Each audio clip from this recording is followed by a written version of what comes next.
My name is Brett Fairbairn, and this short video about the Rochdale Pioneers is available for your use under a Creative Commons license that allows you to share it freely as long as you attribute it to its source, the Centre for the Study of Cooperatives at the University of Saskatchewan. Rochdale, England is known by millions of people around the world for one reason. A handful of labourers established a cooperative there in 1844 that became a basis for a worldwide movement of cooperatives, the Rochdale Society of Equitable Pioneers.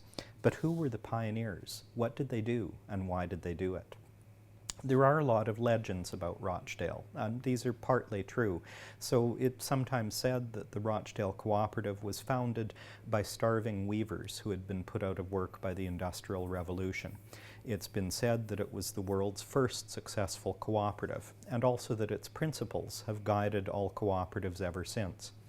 None of those things is exactly true. It's not quite right that it was started by unemployed weavers. It was not the first successful cooperative, and the principles of cooperatives have been debated and reflect many different intellectual sources. But it is true for certain that the Rochdale Cooperative was the start of an important rebirth of cooperation and helped transform cooperatives into a social movement. So how did that begin? Well, in the 1840s, Rochdale was a depressed factory town suffering from economic and technological change, high rates of unemployment and underemployment, certainly many unemployed weavers, and a failed weavers' strike. It was also a centre, and had been for a generation, of important political and social reform movements, including campaigns to reform British politics, was a centre of Chartist activity, the famous 19th century campaign for workers' suffrage and other social improvements, and very interestingly, Rochdale had been a centre of activity by a group of people called the Owenites. Owenism was a 19th century social and political movement that sought to improve the status of the working classes, especially through education and through self-help. Owenite activists, organizational leaders in Rochdale had built cooperatives and friendly societies, workers' insurance cooperatives, prior to Rochdale, and they brought that knowledge together when the time came to form a new cooperative. So it was working class activists and the experience of generations of organizing and mobilizing among the laboring population in Rochdale that came together with the distress of the weavers and with other social interests to produce the new cooperative. A group of temperance activists also joined in, part of a 19th century social movement to promote moderation in the use of alcohol. All of these people together joined the impulse to create the new cooperative and to design its objects and its practical activities. The first project of that cooperative was to open a store. So in December of 1844, with a couple of dozen members, the Rochdale Society of Equitable Pioneers opened their doors, and they began with an inventory that was really quite modest. 28 pounds of butter, 56 pounds of sugar, 600 weight of flour, some oatmeal, some candles, about 17 pounds sterling in total inventory and assets. So a very, very modest beginning. And those commodities illustrate how the cooperative started on an extremely small scale to satisfy urgent daily needs of the members, to feed their families and for their light and their fuel.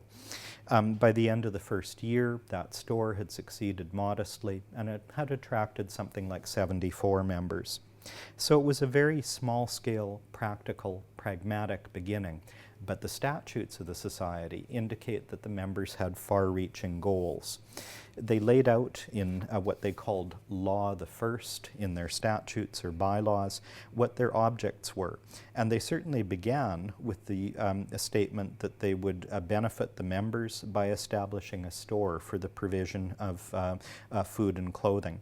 But they then went on to lay out a whole variety of other long-term goals: the building of houses, cooperative housing, manufacturing of products to employ members, renting an estate or estates of land to grow food, and ultimately they said that as soon as practicable, their society shall proceed to arrange the powers of production, distribution, education, and government to establish a self-supporting home colony of united interests. A cooperative village, in other words. They were seeking to create an entirely cooperative way of life by beginning with a very modest and small shop. So that was the beginning and the dream. And what the Rochdale pioneers discovered is that the retailing business took off. Their store flourished. It was meeting urgent needs. More members joined. They paid in share capital. The business expanded. And pretty soon, by the 1850s, other working people in other towns across England were taking note and wanting to do the same thing.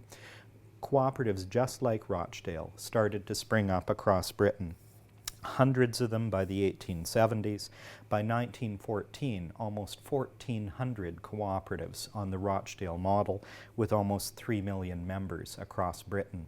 So Rochdale became a social movement. It was an extraordinarily successful cooperative, and that's one of the reasons it's remembered. What Rochdale signifies is a grassroots social movement of people who are meeting pressing needs of people in communities while inspired by social ideas, built on the basis of local ownership, one town at a time, and built on the basis of starting small and expanding gradually as the education and capacity of the members increased. So that's why Rochdale is remembered. That's its significance to cooperators around the world. The partnership of a cooperative enterprise with a social movement, a practical way to proceed in small steps towards a social dream.